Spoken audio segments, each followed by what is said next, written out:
Buenos días a todos. ¿Cómo amanecieron? Damos gracias a Dios porque podemos continuar nuestros estudios de la palabra de Dios. Saludo a todos mis oyentes en todas partes del mundo. Saludos a todos los amigos y hermanos de la gran República Mexicana.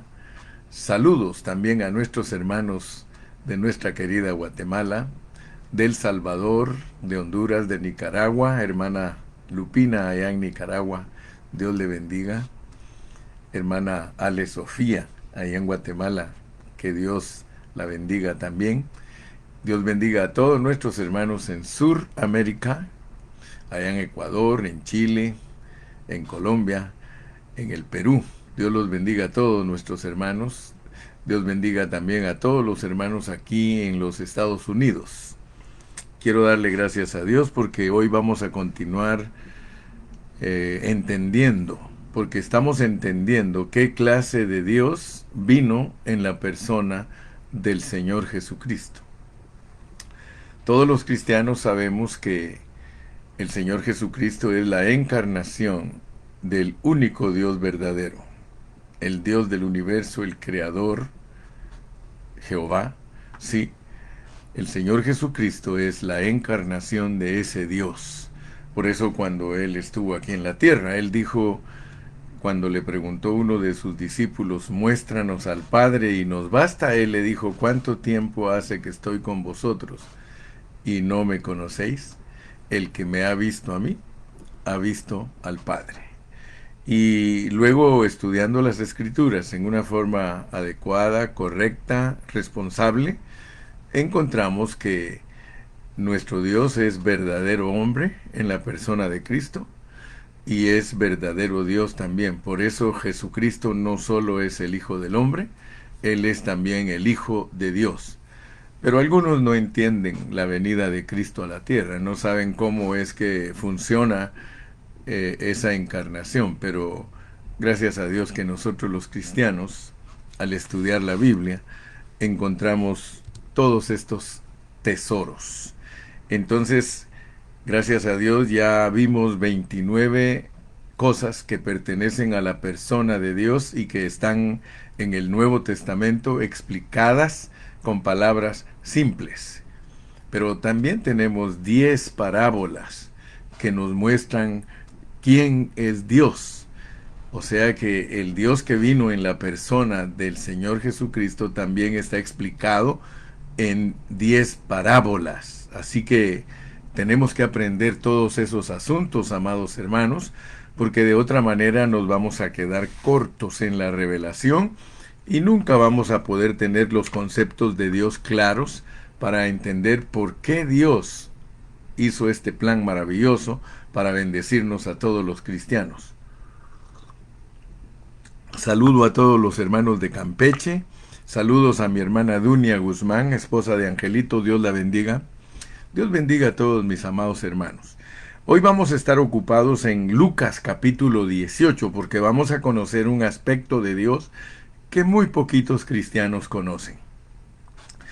Dice la palabra de Dios en Lucas 18 del 1 al 8. Dice, también les refirió Jesús una parábola sobre la necesidad de orar siempre y no desmayar. Fíjate pues, esta parábola que vamos a estudiar hoy es para que todos nosotros como cristianos sepamos que hay una necesidad de orar.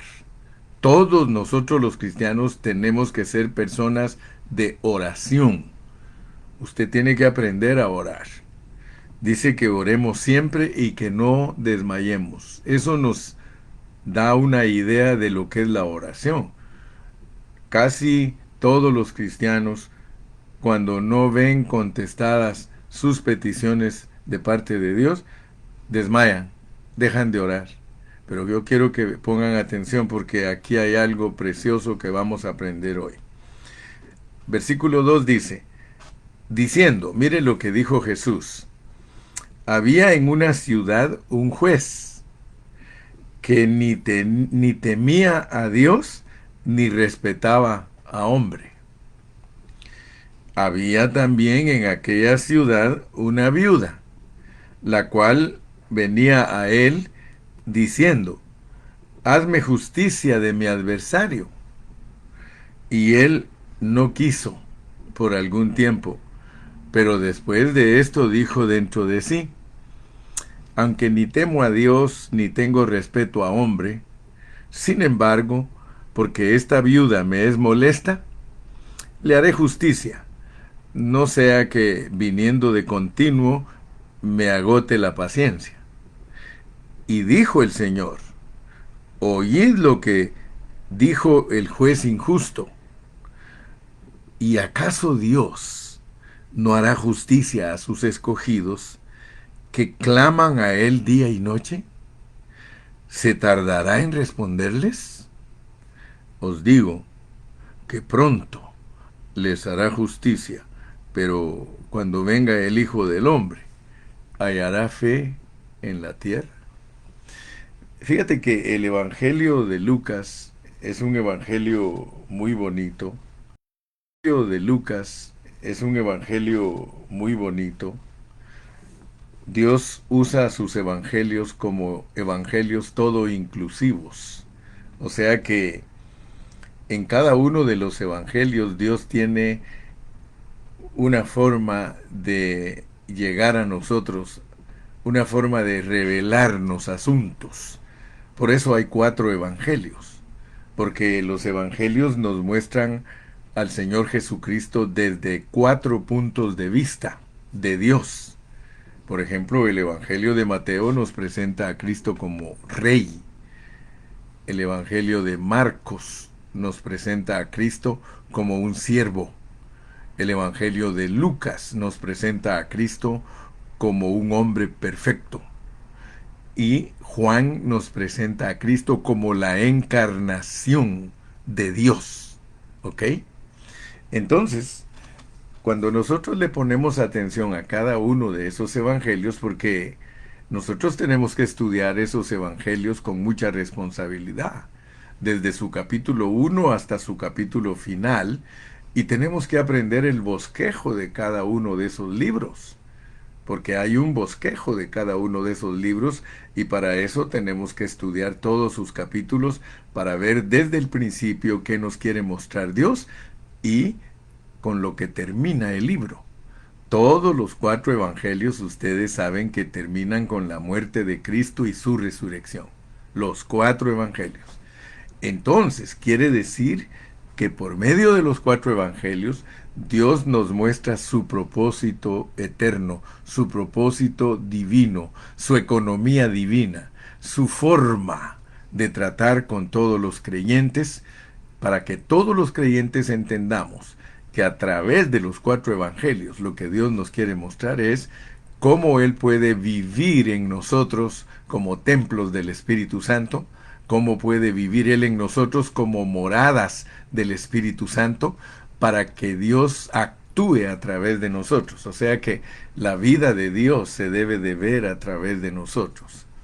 Muchos no están familiarizados con estos asuntos, yo lo siento por ellos, pero gracias a Dios que usted y yo diariamente estamos estudiando este asunto. Entonces, si nosotros empezamos desde el principio de Lucas, nos vamos a dar cuenta que el Señor Jesucristo iba caminando de Galilea a Jerusalén. En el Evangelio de Lucas así está registrado, que Él va caminando desde Galilea, porque Él se crió en Galilea. Pero cuando llegó el momento de desarrollar su ministerio, Él tuvo que irse caminando desde Galilea hasta Jerusalén, y fue allí donde Él entrenó a sus discípulos para que ellos entendieran lo que era el jubileo, porque el Señor estaba mostrando lo que era el jubileo. El jubileo, de hecho, es Cristo como la corporificación de Dios. O sea que ese es el jubileo. Cristo como la corporificación de Dios para nuestro disfrute. Cuando tú lees en el Nuevo Testamento el jubileo, el año del jubileo, es que Cristo es la corporificación de Dios para nuestro disfrute. ¿Cómo se lleva a cabo esto? Muy sencillo. Él es la corporificación de Dios para morir en la cruz y resucitar y entrar en los discípulos. Por eso podemos decir que la corporificación de Dios es para nuestro disfrute. Y aunque esas palabras no las encuentras tú en el Evangelio de Lucas, vas a encontrar muchas cosas que están escondidas, pero que Dios quiere que nosotros las sepamos. Si continuamos leyendo el libro de Lucas, nosotros nos vamos a dar cuenta que en determinado momento el Señor habló del mayordomo injusto, del mayordomo que no era correcto. ¿Te acuerdas que hubo un mayordomo? Tú lo puedes leer eso y lo vas a encontrar en el capítulo 16. Allí en el capítulo 16 de Lucas el Señor le dice a sus discípulos la parábola de el mayordomo injusto. Pero nota pues cómo usa Dios su sabiduría para que nosotros entendamos, porque ahora nos va a hablar de Él, de Dios, como un juez injusto. Ahora, así como Dios te pone a ti y a mí, puso a sus discípulos como un mayordomo injusto para dar una lección, ahora viene Él y se va a poner en vez de nosotros, en el capítulo 18, Él se va a poner como un juez injusto. Fíjate, esto es maravilloso, porque muchos cristianos no conocen a Dios en la semejanza de un juez injusto, porque Él aquí se pone como un juez injusto para ayudarnos a entender la situación real de los creyentes en esta tierra. Nosotros los creyentes aquí en esta tierra vivimos en medio de gente impía. Vivimos en medio de ladrones, en medio de asesinos, vivimos en medio de personas que le hacen daño a su prójimo. Eso era lo que Dios llamaba una generación perversa y maligna. Quiero que sepas eso. Ahora, fíjate pues, dice aquí que Dios, por medio de Jesús, nos da una parábola sobre la necesidad de orar siempre y no desmayar. Había en una ciudad un juez, y mira cómo se pone Dios para ayudarnos a entender la oración, porque nosotros a veces no sabemos qué está pasando en nuestras oraciones, qué está pasando mientras nosotros oramos. Algo está sucediendo mientras nosotros oramos. Lo primero que quiero decirte es que Dios dice que no desmayes, que debes de ser persistente en la oración. La oración no es ayer sí, hoy no y mañana mucho menos. No, no, no, no. Si Él es el mismo ayer, hoy y por los siglos, Él es un Dios que dice que nosotros debemos de orar. Debemos de orar ayer, debemos de orar hoy y vamos a orar mañana, sin desmayar. ¿Por qué? Porque Él se pone como un juez de una ciudad que no tiene temor de Dios ni respeta al hombre. Fíjate pues. Primero Dios quiere que tú entiendas en la oración la soberanía de Dios. Dios es soberano y por eso usa una semejanza aquí de un Dios que es injusto.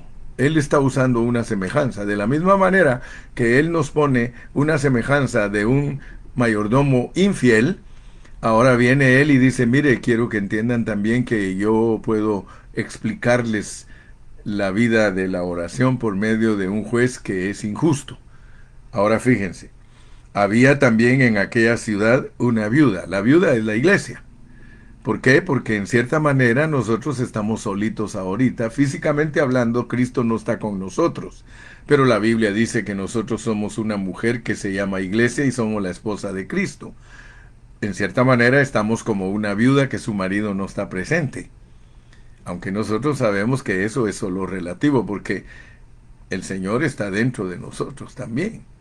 O sea que aquí está usando un antropomorfismo, una forma de hombre para ayudarnos a entender cómo funciona la oración.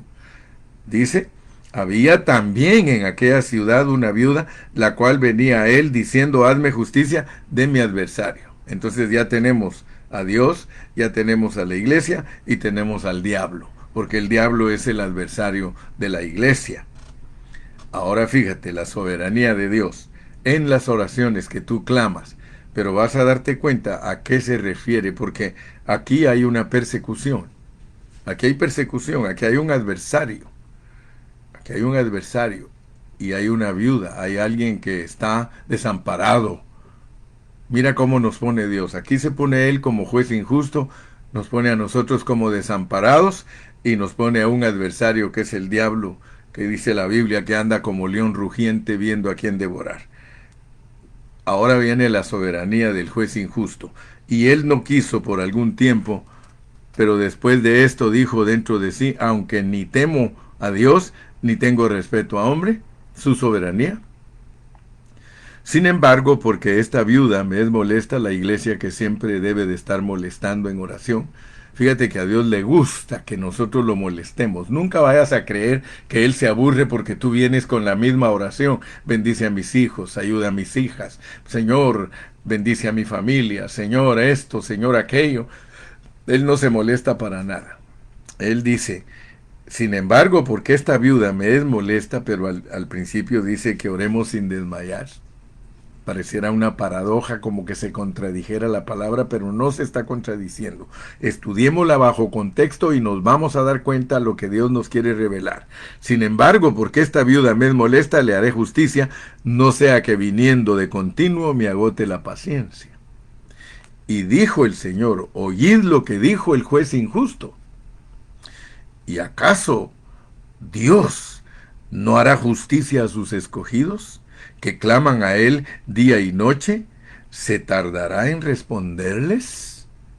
Os digo que pronto les hará justicia, pero cuando venga el Hijo del Hombre hallará fe en la tierra. Fíjate pues, de acuerdo al corazón de Dios, todos nosotros, cuando estamos en esta tierra y sufrimos persecución, porque yo quiero decirte que a muchos los han matado por ser cristianos. Tú lees la historia, comenzando con la Biblia, ahí te dan enseñanza de que a los 12 apóstoles los mataron. A ellos los mataron por predicar el Evangelio. Y parece que Dios fuera injusto, porque ¿cómo es que Dios los mandó a predicar? ¿Cómo es que Dios los mandó a llevar el Evangelio, el jubileo, y los matan? ¿No te parece eso injusto? Por eso es que él dice, aparentemente yo actúo como injusto. Y ustedes están pidiendo venganza. Porque, hermano, esta viuda está pidiendo venganza de su adversario. Su adversario la atormenta. ¿Sí? Y dice que Dios, como juez injusto, por un tiempo, no le hace caso. Si tú estudias cuidadosamente esta parábola, primero Dios dice que no dejes de orar. Y Él va a aparecer, o aparentemente le estás pidiendo a alguien que es injusto, porque tú ves, tú oras y pides y no pasa nada. Pero ¿por qué, Señor? Mire, yo conozco personas que dicen, pero ¿por qué me pasa esto a mí? ¿Por qué no mi hermano? Si les pasó a los discípulos, si le pasó a Cristo, que es Dios. Él murió crucificado, Él murió perseguido, sus enemigos lo crucificaron, pero Él nunca se quejó. Dice la Biblia que Él tuvo por sumo gozo la cruz, porque Él sabía que Él era el Salvador de los pecadores y que Él tenía que morir. Ahora, yo quiero que tú veas que la viuda del versículo 3 significa a los creyentes. En cierto sentido, los creyentes en Cristo son una viuda en el presente tiempo porque su esposo Cristo no está. No está aquí Cristo visiblemente. Aunque lo tenemos en el corazón, pero no lo tenemos visiblemente. Y en 2 de Corintios 11:2 dice que nosotros hemos sido desposados con Cristo, ¿sí?, como una virgen, lo cual significa que cuando Cristo regrese a esta tierra, todos los vencedores se van a casar con Él, pero por de pronto Él está ausente de ellos. Los creyentes en Cristo también tienen adversario, Satanás, el diablo, por lo cual nosotros necesitamos un vengador. De verdad, mire, cuánta gente ha muerto injustamente, asaltada por los ladrones, asesinados, sí, por los delincuentes, aún asesinados por las autoridades corruptas, porque hoy día a cualquiera le pagan una cantidad que ni siquiera equivale a lo que una vida vale, y son capaces de matarlos. Y entonces la gente quisiera que hubiera venganza. Pero quiero decirte que debemos de ser persistentes con nuestro vengador y nosotros no perder el control. Mira, aún en la Biblia, al final en Apocalipsis, dice que Juan vio el altar y vio a los decapitados por causa de Cristo, o sea, los que fueron mártires, y ellos le dicen al Señor: ¿hasta cuándo, oh Dios verdadero y santo, vengarás la sangre de los santos tuyos? ¿Hasta cuándo? Y el Señor les dice: espérense un poquito más, porque todavía falta que mueran otros en la misma condición que ustedes. ¡Wow! Entonces, hermano, si usted lee la Biblia en 2 de Tesalonicenses 2, de los versículos 6 al 9, ahí dice que el Señor en su venida va a tomar venganza de nuestro adversario. Esta parábola indica que el sufrimiento que tenemos de nuestro adversario durante el tiempo de nuestra aparente ausencia de marido, somos una viuda que es atormentada por el enemigo. Esa es la vida de nosotros los cristianos, una viuda que es atormentada por su enemigo. Y mientras nuestro adversario nos está persiguiendo, pareciera que nuestro Dios no es justo. Fíjese, eso es lo que Dios quiere que tú entiendas en esta parábola. Que pareciera que Él no es justo porque permite que nos persigan injustamente. Por ejemplo, Juan el Bautista fue decapitado, Pedro fue martirizado, Pablo aprisionado y Juan exiliado en una isla. A través de los siglos, miles y miles de hombres fieles han sido perseguidos, maltratados y hasta matados a través de persecuciones injustas. Nuestro Dios pareciera que permaneciera injusto ante tales circunstancias. Y nosotros diciendo: ¿por qué no se venga Dios de nuestros enemigos? ¿Por qué no nos vindica?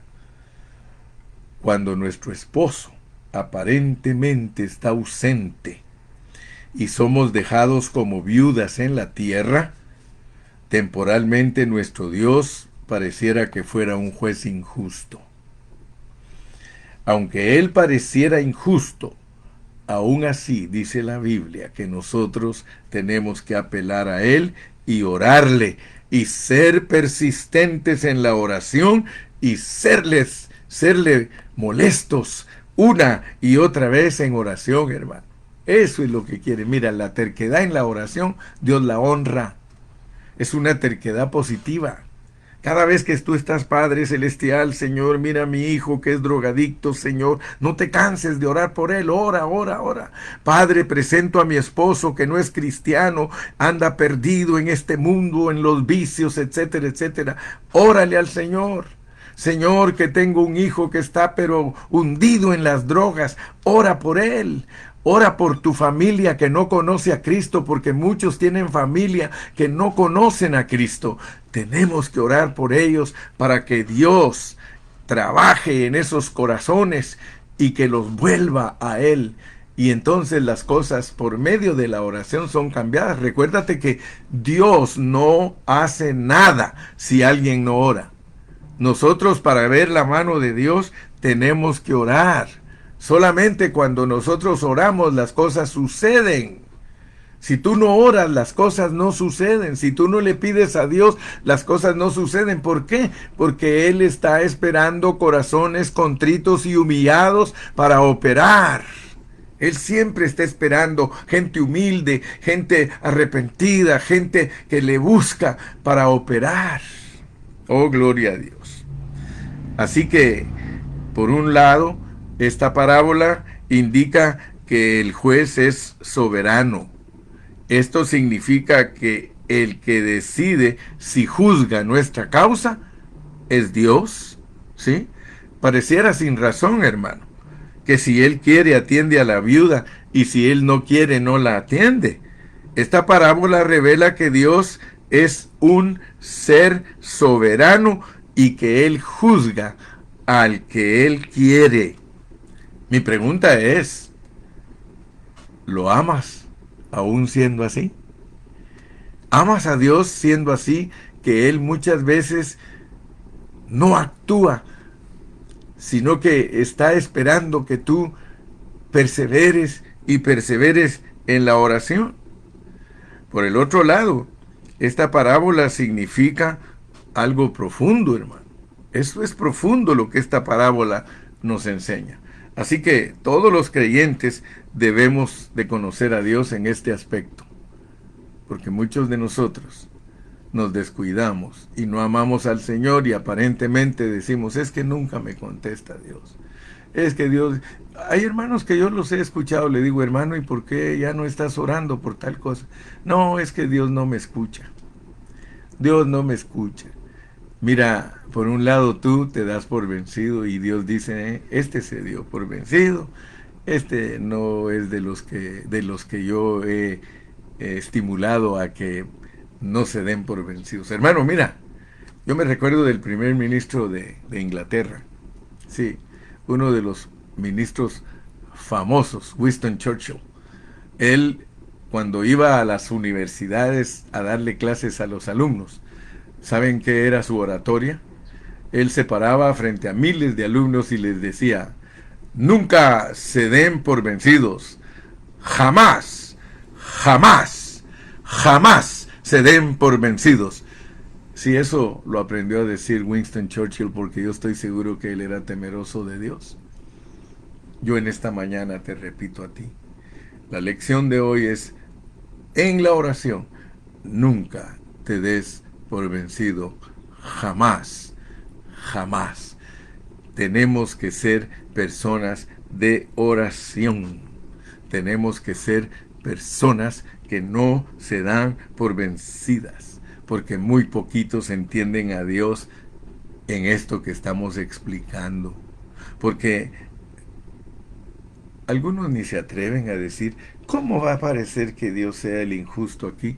Hermano, bajo ese contexto está la persistencia de la oración. Dios se pone como un juez injusto para que tú entiendas que aparentemente las cosas no están pasando como tú quieres, pero es que este asunto no es de como tú quieres, porque Él conoce qué es lo bueno para ti. Y Él sabe darte lo que te va a ayudar, no lo que te va a perjudicar. Cuando un niño va con su papá al supermercado, ¿qué es lo que él quiere?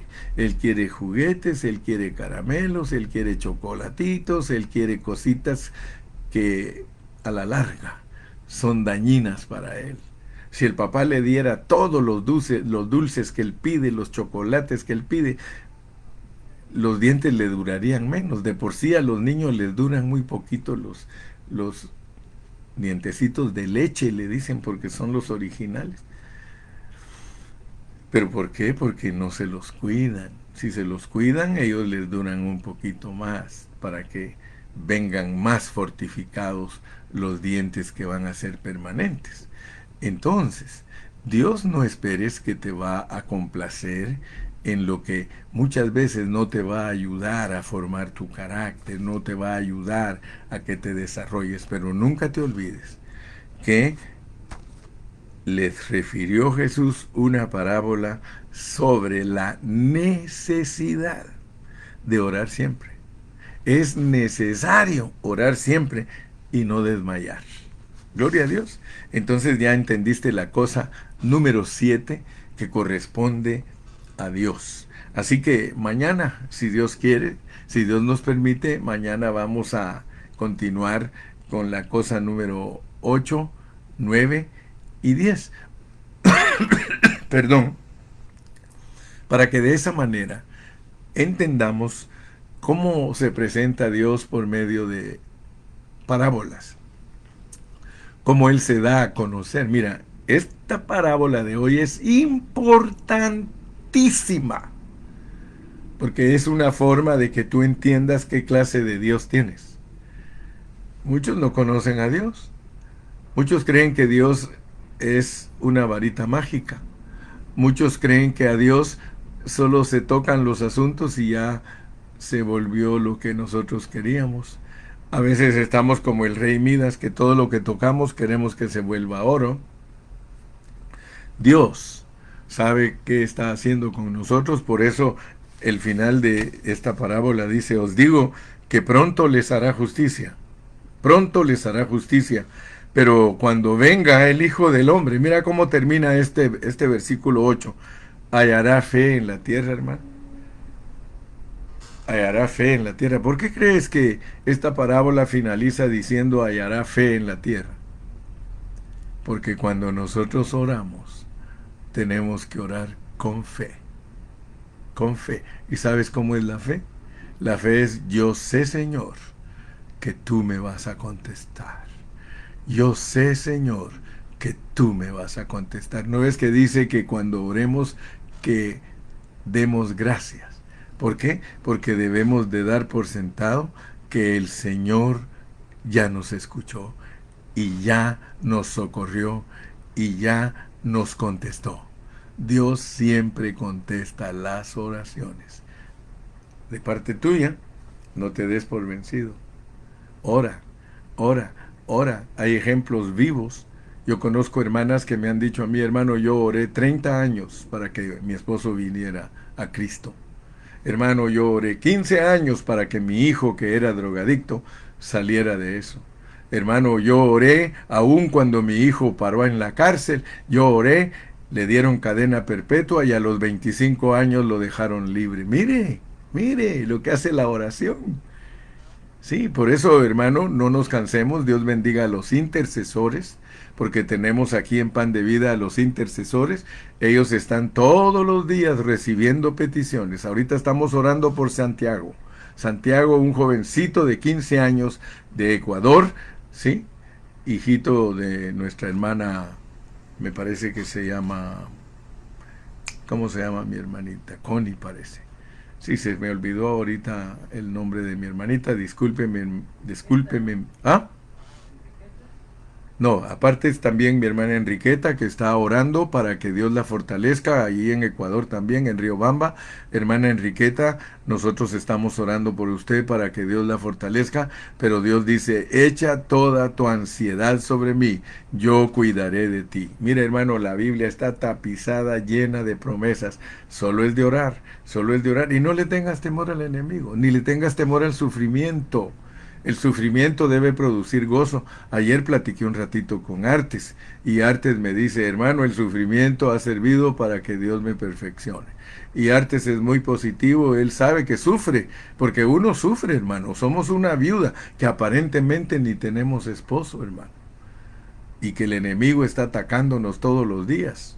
Pero gracias a Dios que su palabra nos confirma todo lo que estamos predicando. Así que, si Dios nos da vida, seguimos mañana. Despídete. Si estás ahí, despídete. Danos un saludito. Sí, si estás en Guatemala, si estás en México, pon ahí, muchas gracias por la palabra. Y el Señor te va a satisfacer más y más y más. Dice Ana de la Torre, oh Señor Jesús. Sandra, Alejandra dice, todo lo que pidas conforme a mi voluntad yo lo daré. Dios bendiga a mi hermana Patti, Dios bendiga a todos. Saluden, despídanse. Un saludito ahí corto, solo digan amén si quieren. Hasta mañana. Que Dios me los guarde, Dios me los bendiga. Y ya saben que aquí está su servidor siempre al pie del cañón, echándole ganas para que Dios nos continúe fortaleciendo. Alex Corona, Dios lo bendiga. Selene, Dios te bendiga. Gracias por conectarte. Que Dios te bendiga. Teresita Carrillo, Dios la bendiga. Sara Monsalvo, Dios la bendiga. Jolmián Basulto, Carolina Quintana, Dios te bendiga, Caro. Dice, gracias, pastor. Amén. Estamos confiando siempre en el Señor y el Señor está con nosotros. Leonor, Rosario Marcelo, todos, que Dios me los bendiga. Dios me los guarde a todos. Hasta mañana.